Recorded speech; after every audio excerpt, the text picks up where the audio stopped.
So I'm going to change gears just a little bit. Slightly different subject. With a sneeze and the snap of a finger, Donald Trump closed the border. And that's the subject of the riff.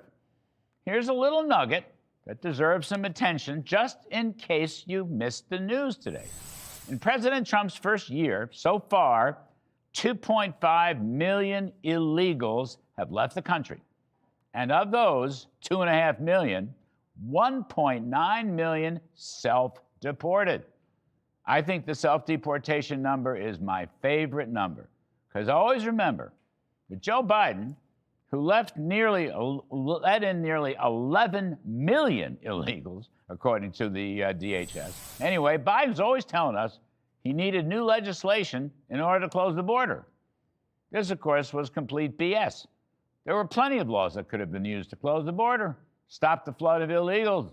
But Donald Trump comes in and basically sneezes. Achoo! We're closing the border. And guess what? Just like that, one sneeze and the border is closed. No better, 2.5 million have left. And nearly 2 million have left on their own self-deportation, and there's no reason why this won't continue. Why not another 2 million self-deportations next year? After all, Mr. Trump repeatedly reminds the world that the American border is closed to illegals, so they're not going to forget. Now, legal immigration is a much different matter, but we're talking about illegal immigration that has basically been stopped cold, dead in its tracks. And there's a big economic savings because the whole American infrastructure, whether food, shelter, social services, public safety, wasn't ready for 11 million Biden illegals. It cost a fortune. It bid up the price of rentals and homes.